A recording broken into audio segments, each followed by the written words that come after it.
This video will contain spoilers from the off, so remember, you've been warned.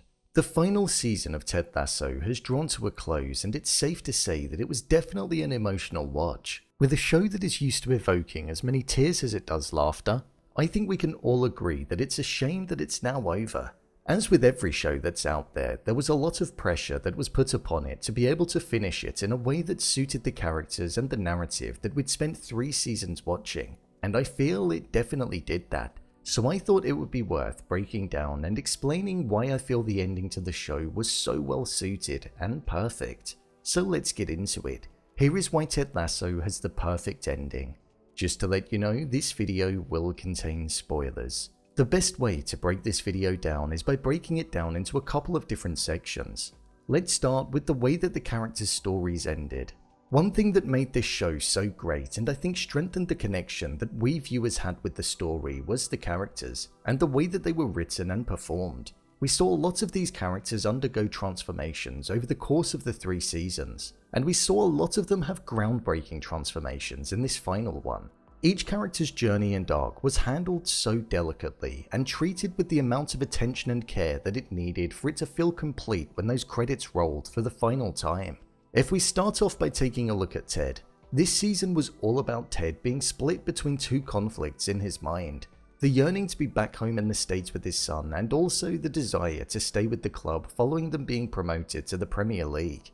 Throughout every episode, we saw him battle with himself and not allow his feelings and desires to get the better of him, which was the wrong move. So much so that even though he was able to prevent his panic attacks from coming on and the reminiscing of home was contained for the most part, it climaxed with him breaking down in the penultimate episode, where we saw that what he truly wanted was to be with his son, and to savor the time that he had with him, like his father did with him before he was taken away. Ted's issues stemmed from the fact that he lost his father when he was younger, and he wasn't able to grieve properly as the emotions were covered up, and this was articulated and delivered so clearly in the penultimate episode, with it finally being addressed, and also with him finally looking inwards and dealing with his core issues. The fact that he wanted to go back home allowed him to own the fact that he was leaving, hence why he wasn't actually that emotional in the finale, because he knew what he was doing and he knew that it was right. Now if we look at Rebecca, she had spent the entirety of the show trying to get one over on Rupert and almost spent her life trying to do better than him.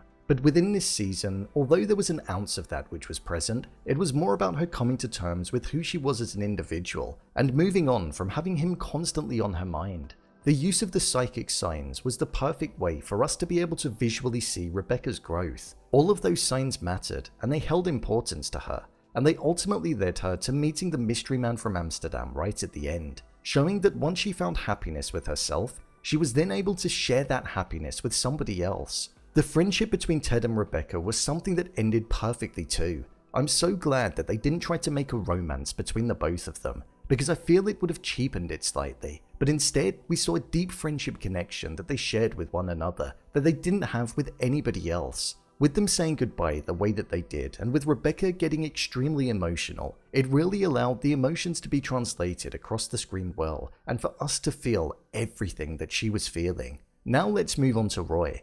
Roy became the AFC Richmond manager, and I feel that was the perfect job for him. With him being a loyal servant to the club, it made the most sense, so I'm glad that it happened for him. At first, I was disappointed at the fact that Keeley and Roy weren't confirmed to be back together, because I truly wanted them to be. But then, I realized that it was a far better decision to leave it unknown, because life goes on, right? These characters are still out there, living life and doing things.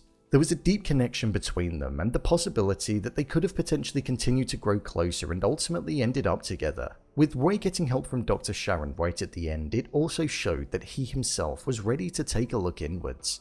I thought the fact that they made Jamie and Roy become friends in this season was a perfect choice. We got to see the once hostile relationship blossom into one that had 2 best friends in the mix. Now Nate. Nate was a character that I enjoyed watching in this season and definitely contributed to the success. It was always on the cards for him to end up going back to AFC Richmond, and I'm glad that he did. His redemption was great to see. The moment where we saw him reconcile with Ted truly marked the full circle moment for Nate, and was like a mirrored version of the scene that we had in season 2 prior to him going to West Ham. Nate was no longer an insecure individual. He was confident, resolved his family issues, and had a new family back at AFC Richmond. All of the characters' endings were really important to the show, and I couldn't think of a more suited way for them to go. They definitely contributed to the perfect ending, even with Coach Beard getting married. The importance of togetherness and believing. Believe. It was a word that ran throughout the entirety of the show, and it was what glued the team together. It gave them something to fight for and was always at the forefront of their mind when they were there. It embodied everything that Ted stood for, which allowed Ted to feel like he almost transcended the club. He had the philosophy, and it wasn't just about coming out on top. It was about togetherness, being on the same page and working as one. This ran throughout the entirety of the final season. For example, when it came to Colin coming out as gay, Nate being accepted back into the team going on to win games, Zava leaving the club, and most importantly, when the team were 2-0 down in the final game of the season. To them, it wasn't always about winning, but it was about doing the best that you can, and that's something that the show even concluded with. They could have had AFC Richmond finish by winning the league, but they didn't. They had them miss out. Why? Because it was what the show stood for. It's not all about winning in this show, it's about believing that you can do it and coming together when it mattered, which they did every single time. As the song in the trailer said, you can't always get what you want, and also in the penultimate episode, it's better to have fought and lost than never fought at all. Two lines that really sum up this final season of the show. The emotions. One thing that this show did extremely well was draw out the emotions from the viewer. Even though it's billed as a comedy, it's a show that is definitely an emotional ride when watching. The writing really enabled the emotions to come out and flow when they did. Why? Well, it's because they make the characters extremely relatable and easy to empathize with. We don't sympathize, we empathize, because a lot of the issues are so easy to relate to, and I think that's a big thing.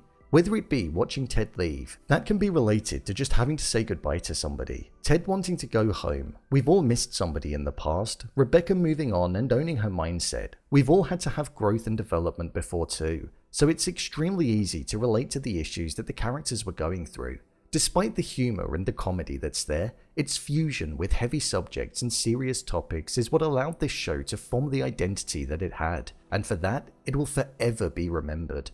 The ending for Ted Lasso was perfect, and there's nothing that I would have changed about it. Even all of the callbacks to Season 1 allowed this show to feel even more special. The soundtrack, the ending for the characters, and the way in which the story wrapped up was so well suited, and it went out whilst it was at the top, rather than dragging itself along on its name and trying to encapsulate some of the success that it once had. Ted Lasso will truly be missed. So, there you have it, why Ted Lasso has the perfect ending. If you want to see more videos such as endings explained, theories and predictions, and character breakdowns, then click on the I button, or alternatively you can head over to my channel where you'll find them all. If you'd like to give me a show or movie that you'd like me to review, then head over to my Twitter, @brainpilot_, and tweet me what show or movie you'd like me to review next. And finally, if you'd like to see what I rate the latest movies that don't quite make the cut to getting a dedicated video, then head over to my Letterboxd profile.